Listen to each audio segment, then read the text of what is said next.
Bapak mulai sekarang sudah tidak boleh minum obat hanya karena alasan kalau tidak minum obat nyerinya kambuh lagi. Jadi fungsi obat pereda gejala itu diminum kalau nyeri. Kalau nggak nyeri jangan sebagai pencegahan.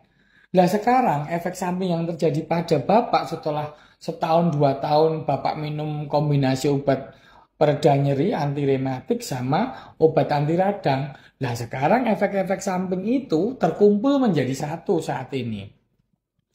Sebenarnya efek samping awal kortikosteroid atau Bapak kan tiap hari minum prednison ya. Itu walaupun cuma sekali sehari loh ya, katanya untuk mencegah supaya nggak sakit. Itu efek samping yang paling mudah dilihat itu Bapak pasti sering kencing. Kemudian nafsu makan meningkat. Terus kemudian memang rasa nyeri, pegel-pegel itu hilang karena memang hampir semua terjadinya proses penyakit di dalam tubuh itu penyebabnya oleh peradangan. Dan kortikosteroid, prednison itu fungsinya untuk menekan peradangan di dalam tubuh. Nah, peradangan di sendi-sendi maupun di otot Bapak itu diredakan oleh prednison memang.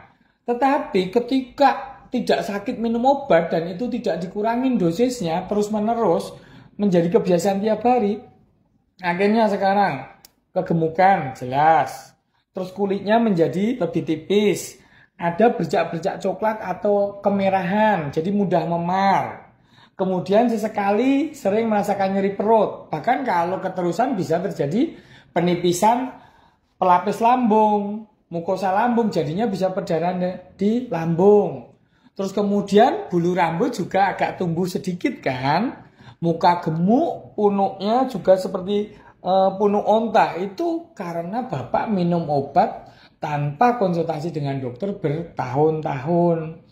Efek samping yang lain ya Bapak lihat beberapa luka dalam 6 bulan terakhir kan sering luka dan lukanya lambat sembuh. Karena prednison itu fungsinya juga menekan sistem kekebalan tubuh alamiah. Jadi walaupun nyeri-nyeri Bapak, pegel-pegel Bapak reda, tetapi Bapak lebih mudah sakit.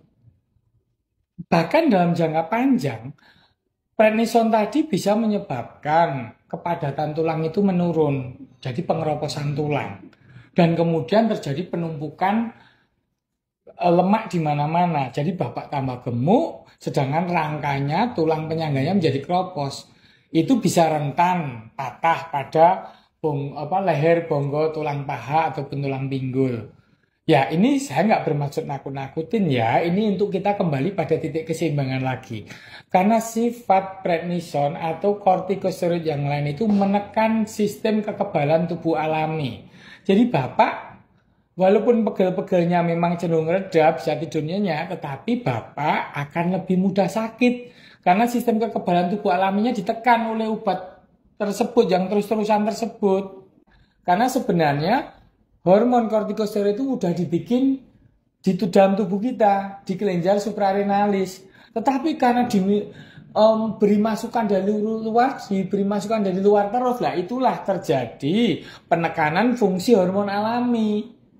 Jadi ya timbullah efek samping. Teman-temannya prednison itu banyak, ada dexamethasone, methylprednisolone, triamcot, ada yang dipakai untuk salep, ada yang dipakai untuk obat asma, ada yang dipakai untuk rematik, ada yang dipakai bahkan untuk radang apapun, radang tenggorokan, radang ginjal, radang usus, radang mata, itu memang dipakai, tapi hanya dalam jangka waktu pendek. Itu pun harusnya minumnya ketika misalnya taruhlah minum sampai 5-7 hari, itu pun di hari ke-6, hari ke-7 udah mulai dikurangin dosisnya.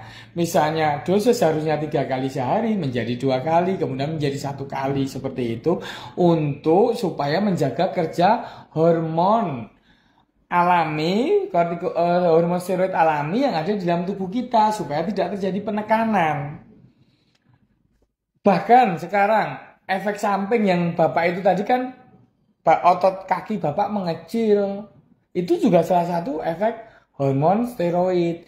Jadi memang saat ini Bapak untuk peralihan supaya kondisi nyeri-nyeri kakinya mulai mereda, lebih baik pakai cara selain obat. Kalau obat pereda nyeri boleh, diminum ketika nyeri. Tapi yang ini, yang prednison ini sementara tunda dulu. Coba relatif berkurang nggak nyerinya, karena makin tua tuh seseorang memang harus beradaptasi lebih baik terhadap rasa nyeri, Bapak. Jadi ketika minum dalam 1, 2, 3 hari dengan pereda nyeri aja baik, ya sebaiknya nggak usah minum prednison. Tapi kalau suatu saat nyeri sekali boleh. Tetapi ketika minum itu harus ada penurunan dosis pelan-pelan. Dan itu hanya diminum jika pereda nyeri memang benar-benar tidak mempan dan mengganggu tidur.